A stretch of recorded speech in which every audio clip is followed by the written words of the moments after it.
हमारे शास्त्र कहते हैं कि मुर्दा जो जलता है उसके जलन का जो धुआं है वो व्यक्ति के पुण्य को नष्ट कर देता है। देखना एक प्रसंग देखिए, पुण्य नष्ट हो गए, पर शमशान से आने के बाद स्नान जब व्यक्ति कर लेता है और करने के बाद तुलसी के क्यारे की मिट्टी का मात्र तिलक लगा लेता है तो जो शमशान में उसका पुण्य समाप्त हुआ उससे 1000 गुना पुण्य को वापस प्राप्त कर लेता। देव उठनी एकादशी के दिन भगवान उठेंगे, नहीं कहता कि भगवान को चावल नहीं चढ़ाना चाहिए। यहाँ शास्त्र कहता है आप शिव जी को चाहे एकादशी हो, चाहे द्वादशी हो, चाहे प्रदोष हो, चाहे पूर्णिमा हो, चाहे अमावस्या हो, चावल का दाना आप भगवान शिव को समर्पित कर सकते हो और ज्यादा नहीं। शंकर कभी ये नहीं कहते कि मुझे बहुत सारा चढ़ा। शंकर जी की कथा कहती है कितना, मात्र 1 चावल। गंगा के जल में एकादशी के दिन 7 बेलपत्री डालकर जो नंदीश्वर भगवान अर्थात जो शंकर जी के शिवलिंग के सामने नंदी होता है उस नंदी के चरण पर गंगा का जल चढ़ाकर बेलपत्री शिव पर समर्पित कर देता है, उसके घर में रुपया रुकना चालू हो जाता है। फिर वो गलत जगह पर नहीं जाता, गलत स्थान पर वो धन जाएगा ही। एकादशी तिथि आए उन दीप को भगवान के सामने प्रज्वलित कर 5 दिए अपने दरवाजे के पास में बाहर की ओर रख देता है। उसके घर में कभी रोग बीमारी और लक्ष्मी की कोई कमती नहीं होती, उसका जीवन सार्थक हो जाता है। जॉब सर्विस नौकरी में सफलता प्राप्त हो जाती है, परंतु वो भी एकादशी को ही होता है। तुलसी के 11 पत्ते डाले जाते हैं। कितने पत्ते डालते हैं? 11 तुलसी के पत्ते डालते हैं और उसको किसी भी नारायण के मंदिर में, राम कृष्ण भगवान विष्णु दत्त आदि जितने नारायण के मंदिर हैं उस मंदिर में किसी भी पात्र में, एक छोटे से पात्र में उसको भरकर रखी आते हैं महाराज। कुछ देर तक पात्र को रखा जाता है, फिर वही पात्र का जल किसी भी वृक्ष के नीचे डाल दिया जाता है, उससे भी नौकरी के लिए फायदा मिलता है। तुलसी भी सात्विकवान थी, धर्मात्मा थी, पुण्यवान थी। इसका नियम था भगवान नारायण के चरणों में प्रतिदिन हल्दी और कुंकू चढ़ाती थी। भगवान नारायण के सीधे चरण में हल्दी और उल्टे चरण में कुंकू चढ़ाती। नियम था, सात्विकवान थी, धर्मात्मा थी। पर एक दिन इसने क्या करा कि भगवान नारायण के चरण को जब पूजन करने के लिए गई, पूजन करते समय भगवान की प्रतिमा को इसने नीचे धक्के देकर गिर गया। प्रतिमा जैसी गिरी, प्रतिमा के 2 टुकड़े हो गए। आज नारायण रुष्ट हो गए। नारायण रुष्ट हुए तो नारायण ने रुष्टित होकर उसी समय पर इसको श्रापित किया। भगवान शिव ने जाना कि नारायण ने श्राप तो दे दिया है, इसका निर्वहन कैसे हो। भगवान शिव ने जानकर शंखचूर्ण ने उपद्रव मचाया, इसके सात्वित्व को फिर नारायण ने भ्रष्ट किया और नष्ट कर शंखचूर्ण का वध भगवान शिव ने करा। शंखचूर्ण का जब वध करा तो तुलसी ने भगवान नारायण को पत्थर होने का श्राप दिया और खुद जल की तरंग के रूप में बही और वही जल की तरंग गंडकी नदी के रूप में प्रवाहित हो गई। कौन सी नदी? गंडकी ने श्राप दिया भगवान शंकर को, भोलेनाथ आपके द्वारा मेरा पति मारा गया है, इसलिए मेरा जल आप पर नहीं चढ़ेगा। आज भी अगर आप नेपाल में जाएंगे, पशुपतिनाथ का अभिषेक करेंगे तो पशुपतिनाथ के मंदिर वाले आपसे पूछेंगे, पंडित पूछेंगे ये जल कहाँ का है। आपने बोला नेपाल का जल है, नहीं चढ़ाने देंगे, क्योंकि नेपाल के पास में गंडकी नदी बहती है, वही नदी का जल नेपाल में आता है। तो नेपाल में नेपाल की नदी का पानी नहीं चढ़ता। आप कहेंगे हम इंडिया से जल लेकर आए हैं, हमारे यहाँ से लाए हैं, तो वो जल शिव जी को चढ़ाने देंगे। पर गंडकी नदी का जल शंकर को नहीं चढ़ता, गंडकी का जल नहीं चढ़ेगा। नारायण आपकी प्रागट्यता, आपने मेरे साथ छल करा है, इसलिए मैं आपके साथ छल करूंगी। आप मेरे साथ में विराजमान होगे और मेरे ही जल से आपकी उत्पत्ति होगी। आज भी गंडकी नदी में जाइए, गंडकी नदी में हाथ में तुलसी रख लो, दोनों अंगूठे से दबा लो, पानी में नीचे हाथ दीजिए, तुलसी बह जाती है और शालिग्राम जी हाथ में आ जाते हैं। आज भी गंडकी का प्रमाण है, तुलसी बह जाती। बस अंतर इतना है कि ये जो चीन की गवर्नमेंट है, ये जो शालिग्राम जी हमारे निकलते हैं ना, ये शालिग्राम के अंदर एक कीड़ा होता है जो तुलसी खाता है और सोना देता है। तो हर शालिग्राम जी के अंदर, प्रत्येक जितने शालिग्राम होते हैं उस शालिग्राम के अंदर सोना भरा होता है। तो वहाँ की गवर्नमेंट पहले शालिग्राम जी जब अपन लेते हैं तो वहाँ से ले लेती है, और लेने के बाद में उसमें से सोना निकाल लेती है।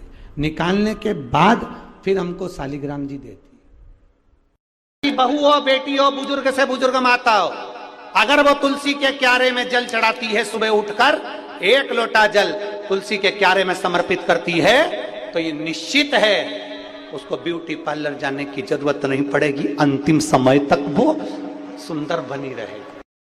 सुख तुम्हारे हाथ में नहीं आ रहा ना, वैभव तुम्हारे हाथ में नहीं आ रहा, तरक्की तुम्हारे हाथ में नहीं आ रही, तो एक काम करो, ये तुम्हारे हाथ में नहीं आ रहा, सुख नहीं आ रहा, वैभव नहीं आ रहा, शांति नहीं आ रही, ये तुम्हारे हाथ में नहीं आ रहा, तो तुम भी एक काम करो, जैसे सूर्य की ओर मुख कर कर चलते हो तो परछाई पीछे चलती है, जो भगवान शंकर की ओर मुख कर कर चलता है उसके पीछे वैभव, सुख और शांति चलती है। में शंकर का चढ़ा हुआ जल कभी नहीं जानना चाहिए।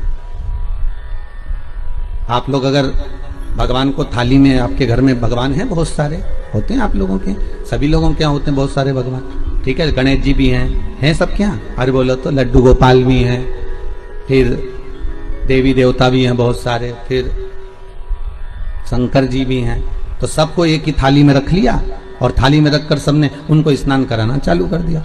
अब सबको स्नान कराया तो शिव जी को भी कराया, बोलो कराया कि नहीं कराया, थाली के अंदर रखकर। अब तुमने स्नान तो करा दिया, स्नान कराने के बाद वो जल को क्या करा तुम लोगों ने, ले जाकर तुलसी के क्यारे में डाल दिया।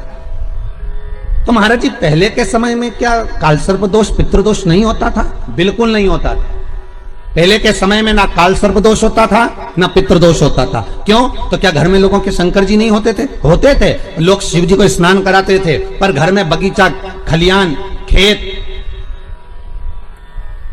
वृक्ष इतने लगे होते थे कि शंकर जी को स्नान कराने के बाद वो जल को ले जाकर, भगवान को स्नान कराने के बाद जल को ले जाकर पेड़ पौधे में डाल दिया जाता था, बगीचे में डाल देते थे, तुलसी के क्यारे में नहीं डालते थे। इसलिए ना पितृदोष होता था ना काल सर्प दोष होता था।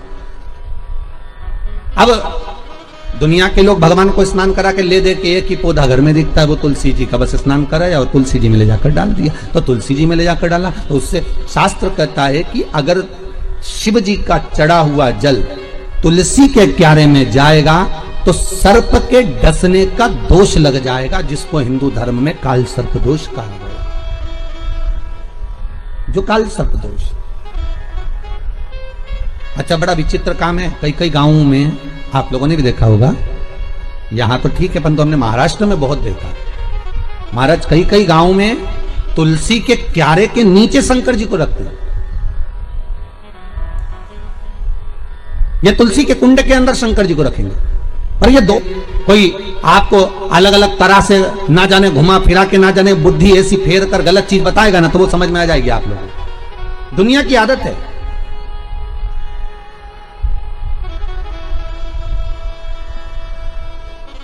अरे जरा सा गलत देखने पर अश्वत्थामा की बुद्धि फिर सकती है। रात्रि के समय पर अश्वत्थामा बैठे हुए थे,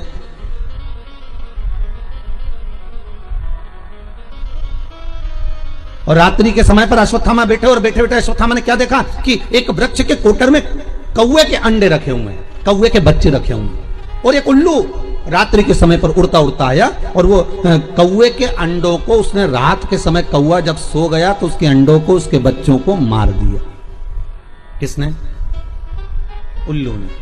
अश्वत्थामा ने देख लिया इससे जोरदार कोई काम नहीं हो सकता, अगर ये पांडव जीते, नेत्र खुलने के बाद अगर नहीं मर रहे तो एक काम करता हूं, जैसे उल्लू रात को आया और उसने कौवे के अंडों को मार दिया, कौवे के बच्चों को मार दिया, तो अश्वत्थामा ने भी विचार करा एक काम करता हूं, मैं भी सोते समय पर जाता हूं और मार देता हूं। और अश्वत्थामा ने करा क्या, जब पांडवों के पुत्र सो रहे थे और अश्वत्थामा उनको सोते हुए को मार आया, सोते हुए। बस केवल रात्रि को एक जरा सा एक लीला देखी और उस बुद्धि में, अश्वत्थामा के उस विवेक में वो समाहित हो गया। गलत चीज लोगों की बुद्धि में तुरंत आ जाती है कि हाँ हाँ उसने ऐसा करा, उसने तुलसी जी के क्यारे में शिवलिंग रखा तो अपन भी रख लो, उसने ऐसा करा तो अपन भी ऐसा कर लो, और उसने यूं करा तो अपन भी ऐसा कर लीजिए। पर शंकर की कथा करें नहीं भाई, ये थोड़ा वंचिता होना चाहिए हमारा। जो शास्त्र सम्मत हो उसका स्मरण करना चाहिए।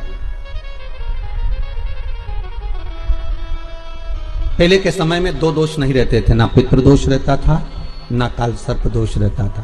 काल सर्प दोष कब आया? जब आप लोगों ने भगवान का चढ़ा हुआ जल, शिव जी का चढ़ा हुआ जल तुलसी में चढ़ाना प्रारंभ करा, तब काल सर्प दोष आया। और पितृदोष पहले नहीं होता था। क्यों? क्योंकि लोग घर के मटके में से, घर के हंडे में से, घर के परिंडे में से लोटा भरकर पानी लेकर जाते थे और शंकर को चढ़ाते थे। घर का जो रसोई घर होता था वो बीच केंद्र में होता था, रसोई घर घर के मध्य में होता था। तो वहां से जब पानी लेकर जाते थे, वो परिंडा, मटका, हंडा पितरों का स्थान माना गया है। वहां से जब पानी भरते और ले जाकर शंकर जी को चढ़ाते, तो पूरे घर में से पानी निकलकर जब शिव को चढ़ने के लिए जाता था, तो पूरे घर का वास्तु दोष, पितृदोष समाप्त हो जाता था। अब आज के जमाने में मंदिर का लोटा उठाकर, मंदिर का पानी भरकर शंकर जी को चढ़ा देते हैं, तो ना वास्तु दोष समाप्त होता है, ना पितृदोष समाप्त होता है, ना काल सर्प दोष समाप्त होता है। पहले भी कथा में कहा, परसों की कथा में कहा कि लक्ष्मी जी अपने पास का अगर कोई सामग्री शिव जी को चढ़ा देती तो शंकर प्रसन्न हो जाते। पर लक्ष्मी जी ने करा क्या? जल भी लाई तो पार्वती की यहां से लाई। लक्ष्मी जी अगर जल लेकर आ रही है तो पार्वती की यहां से लेकर। आपके पास में जो है आप शंकर को वो समर्पित करो। जब देव उठनी एकादशी पर उठते हैं, जब मेरे भगवान विष्णु अपना चरण नीचे रखते हैं, तो एक कुबेर और दूसरी स्वयं लक्ष्मी भगवान के चरण को अपने हाथों में झेल लेती है। किसी लड़का और लड़की का विवाह नहीं हो रहा, 30 साल हो गए, 32 साल हो गए, 34 साल हो गए, लड़का लड़की का विवाह ही नहीं हो रहा। बहुत टेंशन है माता पिता, कोई मंगली है, कोई मांगलिक है, संबंध हो ही नहीं रहा। बहुत प्रयास कर रहे हैं। एक प्रयास छोटा सा कर देखिए। 4 दिशा का स्मरण करिए, पूर्व पश्चिम उत्तर दक्षिण। हथेली पर आटे का दीप लगाइए, घी भर लीजिए और 4 बत्ती उसमें अलग अलग रख लीजिए। थोड़ा सा पीला चावल हल्दी में कर उसमें डाल दीजिए। जो लड़का लड़की का विवाह करना उसी के हाथ में देना है। और देव उठनी एकादशी के दिन, जिस दिन देवता उठेंगे, जिस जगह पर तुलसी शालिग्राम का आप पूजन करते हो, गन्ने के नीचे, ईख के नीचे तुलसी का प्याला रखकर पूजन करते हो, वहां पर भगवान शिव और भगवान नारायण का नाम लेकर उस दिए को दबा दीजिए और वहीं पर हल्दी का तिलक उस लड़का या लड़की का कर दीजिए और उसके हाथ में थोड़ी सी हल्दी लगा दीजिए। महाराज 2.5 महीने 3 महीने तो बहुत हो गए, उस बच्चा बच्ची का विवाह पक्का हो गया। तुलसी के क्यारे के पास में एक छोटी सी कटोरी रखकर घर का कोई भी व्यक्ति, चाहे महिला हो, पुरुष हो, पुत्र हो, पुत्रवधू हो, बच्चे हों, कोई भी हथेली में गंगा जल लेकर अपने पूर्वजों का स्मरण कर और वो गंगा जल काशी विश्वनाथ के नाम से अपने पूर्वजों का नाम लेकर वो कटोरी में अगर 5 बार या 7 बार छोड़ देता है, तो उसके पूर्वजों को पिंडदान और तर्पण की जरूरत नहीं पड़ती, उनको मोक्ष प्राप्त हो जाता है। तुलसी के क्यारे उठनी एकादशी है, बहुत ध्यान देना महाराज। जिन बेटा बेटी का विवाह नहीं हो रहा, 30-30 साल के हो गए, 28 साल, 40 साल, 25 साल के हो गए, विवाह नहीं हो रहा, तो आज बेलपत्री पर दोनों पत्तियों पर लाल चंदन लगाइए और बीच वाली पत्ती पर पीला चंदन लगाइए। जिसका विवाह नहीं हो रहा उसके लिए का है, आज ही करना पड़ेगा। बंधु देव उठनी एकादशी के दिन आज ही का है, बस साल में एक ही बार होता है वो। नीचे की दोनों पत्ती पर लाल चंदन और बीच वाली पत्ती पर पीला चंदन। महाराज पीला चंदन लगाने के बाद में जो लाल चंदन है, उस लाल चंदन से 7 बिंदी पीले चंदन वाली पत्ती पर लगवा दीजिए। जिस लड़का लड़की का विवाह नहीं हो रहा उससे लाल चंदन की 7 बिंदी लगवा दीजिए और लगवाकर जहां पर अशोक सुंदरी का स्थान है वहां पर उस बेलपत्री को उसका नाम और गोत्र बोलकर, जिस व्यक्ति का विवाह नहीं हो रहा नाम और गोत्र बोलकर आज रात्रि के समय पर या आज शाम के समय पर उस बेलपत्र को देव उठनी आज एकादशी के दिन भगवान शंकर की अशोक सुंदरी की जगह पर चढ़ा दो और बाबा से विनती कर लो, बाबा मेरा मंगल विवाह हो, ऐसा निवेदन कर लो। 3 महीने के अंदर विवाह पक्का, भगवान विवाह पक्का करा ही दे। अशोक सुंदरी वाले वो करना आज ही पड़ेगा देव उठनी एकादशी पर। ये प्रयोग बाकी के दिन का नहीं है, केवल देव उठनी एकादशी का प्रयोग। आज एकादशी है, देव उठनी भगवान विष्णु की, इसलिए भगवान को सबसे ज्यादा प्रिय है ही क्या? तुलसी का दल। करूंगा मैं आप सबसे महाराज, मान लो कोई व्यापार में अगर तकलीफ हो, कमाई अच्छी नहीं हो रही हो, व्यापार नहीं चल रहा हो, तो निवेदन करूंगा कि किसी के चक्कर में मत पड़ना, कहीं जाकर पूछना मत ही। केवल देव उठनी एकादशी के दिन, जो अभी आने वाली है कार्तिक के महीने में देव उठनी एकादशी, इस दिन एक सिक्का, जब रात्रि को आप तुलसी जी की पूजन करें, ठाकुर जी की पूजन करें, एक सिक्का उसको नीचे रखकर उसको भगवान को विराजमान कर तुलसी माता या शालिग्राम जी को विराजमान कर फिर पूजन करना। सुबह ब्रह्म मुहूर्त में 4 बजे जब आप देवता को उठाएं, वहां पर जब लीपन करें और उठाने जाएं, उस गन्ने की झोपड़ी के अंदर, तो वो सिक्के को अपने पल्लू में डालकर हल्दी की कटोरी में भरकर दुकान में, व्यापार में, व्यवसाय में रख दें। अगली एकादशी तक बताना जरूर कि कितना लाभ मिला, कितना कमाया आपने, सूचना जरूर देना हो, बताना जरूर कि कितना प्राप्त हो। क्यों? क्योंकि नारायण श्रीमद् भागवत कथा कहती है, कार्तिक महत्तम कथा है, तुलसी का क्यारा सौभाग्यवती नारियां जब जल का सिंचन कार्तिक महीने में करती हैं तो उसका सौभाग्यता का आनंद पाती है। तुलसी बता देती है कि आपके घर की दशा क्या है। बार बार जल डालने के बाद भी तुलसी सूख रही है, बार बार आप पूजन कर रहे हैं, पाठ कर रहे हैं, तो भी तुलसी के तल सूख रहे हैं। तुलसी बता देगी कि तुम्हारे घर में तकलीफ आने वाली है, कष्ट आने वाला है, सूख रही है।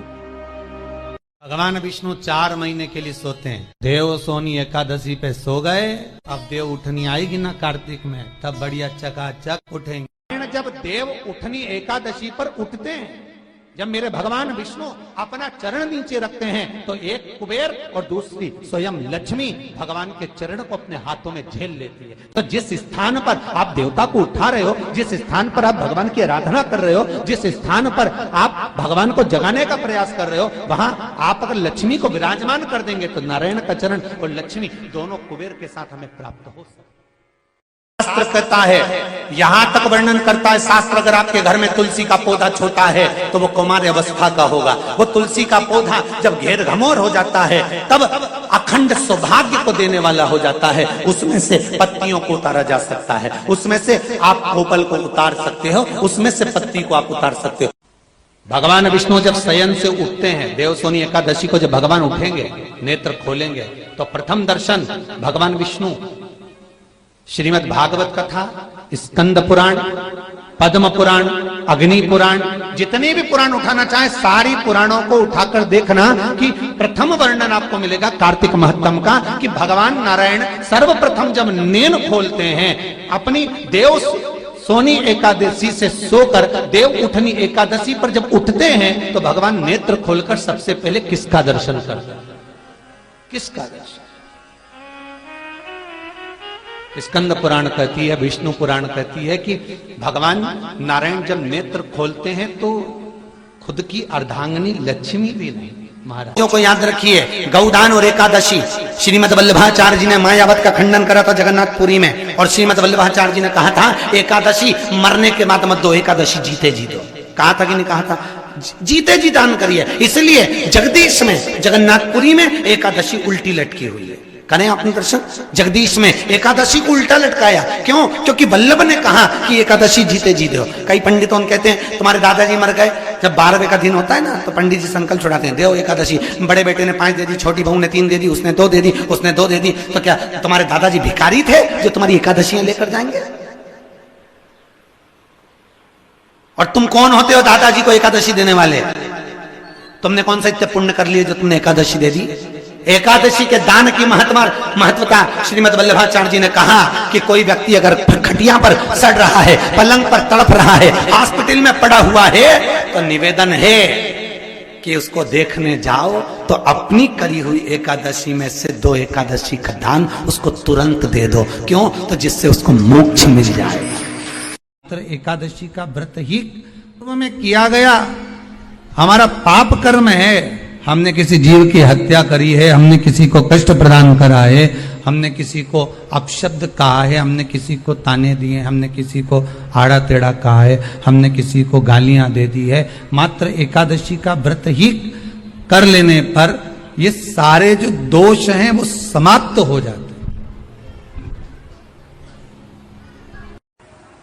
एकादशी के दिन जब आप जल शंकर को चढ़ाने तो रोज ही जाते हैं, जब एकादशी का दिन रहे और शंकर जी के मंदिर में आप जल समर्पित करें तो 3 बार मुख से स्वधा स्वधा स्वधा या स्वधा स्तोत्र का पाठ, जिसमें 12 श्लोक। जैसे पीपल के पत्ते में पराग होता है, हमारा हिंदू धर्म, हमारा शास्त्र कहता है, हमारे शास्त्र, हमारे वेद डॉक्टर वर्णन करते हैं कि पीपल के पत्ते को अगर एकादशी और द्वादशी के दिन एक तांबे के पात्र में गला कर रख दिया जाए और उस पानी का आचमन 3 बार करा जाए तो जिसकी नाड़ियां चोक भी हो जाती है, डॉक्टर बोले इसका बाईपास करना पड़ेगा, उसको केवल 3 आचमन पानी एकादशी और द्वादशी को पीपल के पत्ते का कराया जाए तो अंदर की नाड़ियां भी खुल जाती हैं। मरने के बाद नहीं, क्योंकि मरने के बाद तो वो 10वें के दिन गरुड़ पुराण में लिखा है 10 दिन तक जीवात्मा घर की अटारी पे रहती है। कितने दिन? 10 दिन। 10 दिन के बाद जीवात्मा चली जाती है। कहां जाती है? उसको जहां जाना है। 3 दिन में उसको भोग भोगना पड़ता है जीवात्मा को। 3 दिन नरक का भोग भोगती है, उसके बाद स्वर्ग का भोग भोगती है। 18 दिन में ये प्रोसेस पूरी हो जाती है। कितने दिन?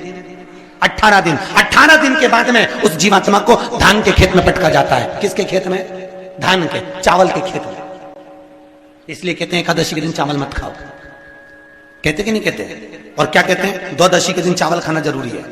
एकादशी का पालना करना है तो द्वादशी को चावल का 1 ग्रास खाओ, तब द्वादशी को चावल खाओगे तो एकादशी लगेगी। चावल नहीं खाओगे तो एकादशी नहीं लगेगी। द्वादशी को चावल खाना जरूरी है। क्यों कहते हैं? क्योंकि धान के खेत में जीव को छोड़ा जाता है, उस धान के खेत में, चावल के खेत में जीवात्मा रहती है। उसको चिड़िया खाती है तो चिड़िया के रूप में जन्म लेता है, मनुष्य खाता है तो मनुष्य के रूप में जन्म लेता है। इसलिए एकादशी के दिन चावल नहीं खाया जाता, क्योंकि एकादशी के दिन हम चावल खाएंगे तो जीव हत्या का दोष लग जाएगा। फिर कब खाना है? द्वादशी के दिन। द्वादशी के दिन क्यों खाया जाता है? क्योंकि हम एकादशी के व्रत करे रहते हैं और पहला घासा जब चावल का खाते हैं तो अपनी करी हुई एकादशी का पुण्य जितने जीव हमारे मुंह में जाते हैं उनको उसका पुण्य मिल जाता है और उनका फिर जन्म नहीं होता, वो तर जाते हैं, उनको एकादशी का भाग मिल जाता है। इसलिए कहते हैं एकादशी को चावल मत खाओ, पर द्वादशी को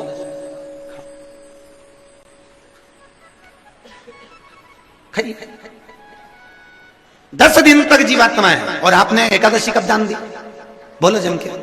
12वें के दिन, 13वें के दिन आपने एकादशी का दान दिया, वो मिली उनको? अरे बोलो अच्छे से। कई तो अभी तक कर रही होगी, हमारे दादाजी के निमित्त की कर रहे हैं, कर ले। फिर वही वाली बात आ गई, गुलाब के फूल में पानी जारी है बन के, फिर जन्मे फिर भोगो, फिर जन्मो फिर भोगो। तो इससे तो अच्छे से खूब तपने के बाद, कर्म भोग भोगने के बाद, क्योंकि मनुष्य का जो शरीर है केवल भोगने के, भजन करो भोगो, भजन करो। क्यों? 84 लाख योनियों में आप कीट बनकर पैदा हुए, आपको उसमें मर भी जाओगे तो आपको ज्ञान नहीं होगा। पशु बनकर पैदा हुए आपको ज्ञान नहीं होगा। जंतु बनकर पैदा हुए आपको ज्ञान नहीं होगा। पर मनुष्य की योनि केवल एक ऐसी योनि है, इस योनि के अंतर तुमने पूर्व में 84 लाख योनि में जो कर्म करे होते हैं, उस कर्म का सारा भोग तुम्हें मनुष्य योनि में भोगने को मिलता है। और उस योनि में जब भोगोगे तो थोड़ा सा कष्ट तो होगा महाराज, होगा। कई लोग कहते हैं हमारी पड़ोसन तो अगरबत्ती नहीं लगाती गुरुजी तो भी खुश, कभी मंदिर नहीं जाती पड़ोसन, कभी शंकर जी को लोटा भर पानी नहीं चढ़ाती तो भी भगवान खूब दे दिया, और हम तो रोज मंदिर जाएं, व्रत करें, उपास करें तो भी दुखी हैं। उसका क्या कारण है? तो शिव महापुराण में लिखा, एक बार देवऋषि नारद भगवान विष्णु के पास में पहुंचे और भगवान विष्णु से कहा, नारायण, दुनिया के लोग अगरबत्ती नहीं लगाए, भगवान का पूजन नहीं करें, पाठ नहीं करें तो सुखी रहते हैं, और दुनिया के लोग भगवान का भजन पूजन करते हैं तो दुखी रहते हैं, ऐसा क्यों? भगवान विष्णु ने कुछ बोले नहीं। भगवान विष्णु बोले, मुझे भूख लग रही है, मेरे साथ पृथ्वी पे घूमने चल। भगवान विष्णु नारद जी के साथ पृथ्वी पे घूमने निकले। अब जैसे ही नारद जी के साथ घूमने निकले तो भगवान विष्णु ने एक सेठ जी का घर देखा। नारद जी बोले, महाराज ये सेठ जी का घर है, खूब बड़ा धर्मात्मा दानी है, चलो इसके यहाँ कुछ खाने को मिल जाएगा। भगवान विष्णु ने मनुष्य का रूप रखा, नारद जी ने मनुष्य का रूप रखा, साधारण रूप बन रखकर दरवाजा बजाया। सेठ जी, ओ सेठ जी, सेठ जी। सेठ जी बाहर निकल कर आए, क्या है? हमें भूख लगी है, कुछ दान दे दो। इतने में सेठ जी बोले, तुम्हारा बाप रख के गया, दान दे दो। चलो निकले यहां से, निकल जाओ यहां से। सेठ जी ने धक्के मार के देवऋषि नारद और भगवान विष्णु को भगा दिया। इतने में देवऋषि नारद को क्रोध आया। देवऋषि नारद ने कहा, महाराज इसने अपमान करा है, अपने को धक्के मारकर निकाला है, श्राप दे दो, बर्बाद हो जाए। भगवान विष्णु ने पीछे पलटकर सेठ जी को देखा। देखकर भगवान विष्णु ने दोनों हाथ उठाकर कहा, जा तेरे यहां खूब लक्ष्मी बढ़ जाए, खूब लक्ष्मी बढ़े और बढ़े और बढ़े। इतने में देवऋषि नारद ने कहा, प्रभु तुम लक्ष्मी बढ़ने का, तुम्हें श्राप देना था तो तुमने आशीर्वाद दे दिया। भगवान बोले मेरी मर्जी, चलो। भगवान विष्णु और आगे गए। भगवान ने कहा एक छोटा सा झोपड़ा है, छोटी सी कुटिया थी, छोटा सा घर था। भगवान ने कहा यहाँ देख कुछ मिल जाए। देवऋषि नारद ने आवाज लगाई, माता बाबा भूख लगी है। अंदर से एक बूढ़ी माँ निकल कर बाहर आई, आओ बाबा अंदर बैठो। 2 आसन लगाए, भगवान विष्णु और देवऋषि नारद को बिठाया। माता जी ने कहा बाबा क्या चाहिए, हमें भूख लगी है। माँ बोली बाबा मेरे यहाँ खाने का तो कुछ नहीं है, एक गाय है, गाय दूध देती है, हम उसका ही पालन करते हैं, आपको मैं दूध ला कर देती हूँ। माता जी ने पानी पिलाया, दूध लाकर देवऋषि नारद भगवान विष्णु को दिया। महाराज मेरी गाय इतनी बढ़िया है, बस वो दूध देती है। भगवान ने दूध पिया, देवऋषि नारद ने दूध पिया, भगवान चल दिए। इतने में देवऋषि नारद बोले, प्रभु कितनी अच्छी अम्मा है, कितनी अच्छी आई है, कितनी अच्छी माता है, आशीर्वाद दो भगवान, इसको खूब आशीर्वाद दो, ये खूब दान करती रहे, पुण्य करती रहे। इतने में तुरंत भगवान विष्णु ने पीछे पलट कर देखा, पलट कर देखकर आशीर्वाद देते समय भगवान विष्णु ने कहा, जा तेरी गाय मर जाए। भगवान विष्णु ने हाथ ऊंचा कर कहा, तेरी गाय मर जाए। और भगवान चल, जैसे ही चले इतने में देवऋषि नारद को क्रोध आ गया। देवऋषि नारद ने कहा, भगवान वो सेठ जी ने तुम्हारा अपमान करा, धक्के मारकर निकाला और उसको कह रहे हो कि लक्ष्मी बढ़ जा, और वो उसने दूध पिलाया तुमको, सेवा करी और उसको कह कि गाय मर जा, ऐसा क्यों? भगवान विष्णु ने कहा, देवऋषि नारद तुम समझोगे नहीं, ये जो माँ है ना, इसने मेरी सेवा करी, ये मुझे भजती है, मेरा भजन करती है, मेरा स्मरण करती है। मैं चाहता हूं